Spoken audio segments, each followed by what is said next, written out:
السلام علیکم۔ محمد حنیف نجم۔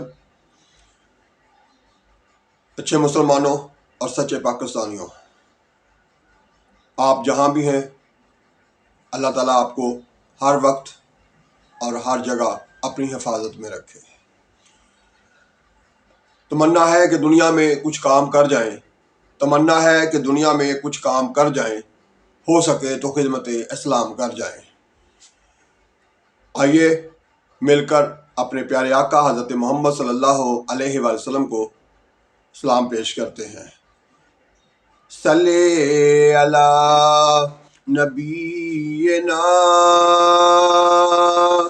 صلی علی محمد، صلی علی شفیعنا، صلی علی محمد۔ میرے سچے مسلمانوں اور میرے پیارے پاکستانیوں، آج کی ویڈیو میں قرآن پاک کی سورۃ اخلاص کی ایک آیت، اس کا ترجمہ اور اس کا مفہوم سمجھنے اور اس پر غور کرنے کی کوشش کریں گے، اور ساتھ ساتھ اپنے پیارے رب جو 70 ماؤں سے زیادہ پیار کرتا ہے اس سے دعا مانگیں گے کہ وہ ہمیں اس پر عمل کرنے کی توفیق عطا فرمائے۔ سب سے پہلے آپ لوگوں کا شکریہ کہ آپ وقت نکال کے میری ویڈیو کو سنتے ہیں، اس پر میرے ساتھ مل کے غور کرتے ہیں، اور پھر سمجھنے کے بعد عمل کرنے کے لیے ڈٹ جاتے ہیں، بلکہ دوسروں کو بھی اس ویڈیو کو شیئر کر کے اور ان کو یاد دلا کے کہ سبسکرائب بھی کریں، اور ساتھ ساتھ اسے لائک بھی کریں اور دوسروں کو شیئر بھی کریں، اپنے آس پاس کے لوگوں کے ساتھ جلد اور ایک بڑے رابطے کے ساتھ پورے پاکستان میں اپنی ٹیم کو بڑا کرنے اور پھر اس کو اپنے جیسا بنانے، کیونکہ آپ دوسرے پاکستانیوں کی نسبت بہتر بننے کی جستجو میں مصروف ہیں، تو پھر ساتھ اپنے پاکستانیوں کو مزید بھی شامل کرتے ہیں۔ آپ کا بہت بہت شکریہ۔ تو آج کی ویڈیو کی طرف آتے ہیں۔ قرآن پاک پورا جو ہے اسے ہمیں ترجمے کے ساتھ سمجھنے کی کوشش بھی کرنی چاہیے۔ تو آج ہم سورۃ اخلاص کی پہلی آیت قل هو اللہ احد، اس کا ترجمہ ہے کہہ دیجئے کہ اللہ ایک ہے۔ یہ سورۃ اخلاص کی پہلی آیت ہے، اور سورۃ اخلاص پورے قرآن پاک میں سب سے چھوٹی صورتوں میں سے ہے، اور اس کی یہ پہلی آیت جو ہے اس میں اللہ تعالیٰ ارشاد فرما رہے ہیں اپنے پیارے محبوب نبی حضرت محمد صلی اللہ علیہ وآلہ وسلم سے کہ کہہ دیجئے، یعنی میرے پیارے محبوب اپنی امت کو کہہ دیجئے، بتا دیجئے کہ وہ اللہ ایک ہے۔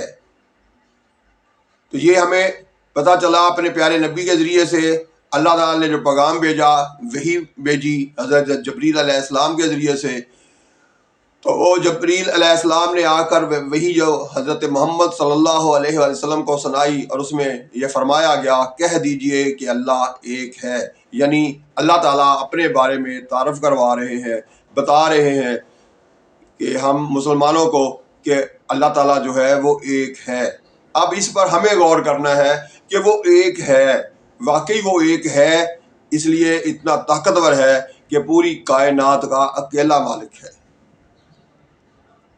اکیلا مالک اتنا طاقتور کہ اس کو ایک چونٹی کی چلنے کی ہلکی سی جو آواز ہے اس کے قدموں کی، وہاں سے لے کے بہت بڑے بڑے کارنامے سے انجام دینے والے بڑے بڑے طاقتور جو اس نے خود پیدا کیے، اور انہوں نے بڑے دعوے کیے، اپنے آپ کو رب بھی کہلانے کی کوشش کی، اور پھر کوشش کرتے ہوئے مزید آگے نکل گئے، اپنی طاقت کے گھمنڈ میں آئے۔ اللہ تعالیٰ نے ان سب کو بھی اپنے کینڈے میں رکھا، اپنی طاقت کے نیچے رکھا، ان کی بھی طاقت اپنے رب کے سامنے زیرو تھی۔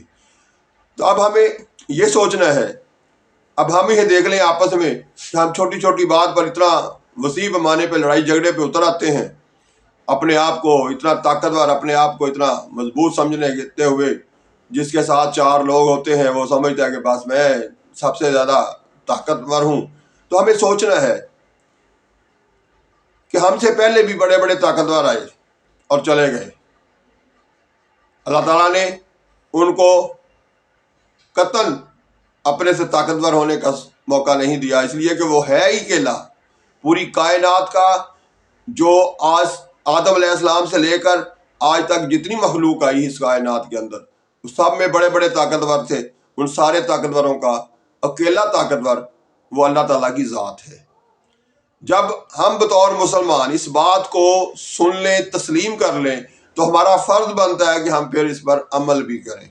عمل یہ ہے کہ ہر وقت اس طاقتور کے سامنے اپنے آپ کو زبردست نہیں، زیر دست ہی رکھنا ہے. ہم نے ہر حال میں دل و دماغ میں بسا لینا ہے کہ پوری کائنات میں اصل طاقت اللہ تعالیٰ کی ہی ہے. تو جب ہم اس طرح سے تسلیم کر لیں گے تو پھر ہم حقدار ہوں گے کہ ہم مسلمان بھی کہلائیں اور اپنے پیارے نبی حضرت محمد صلی اللہ علیہ وسلم کا امتی بھی کہلائیں. لیکن ہم کیا کر رہے ہیں؟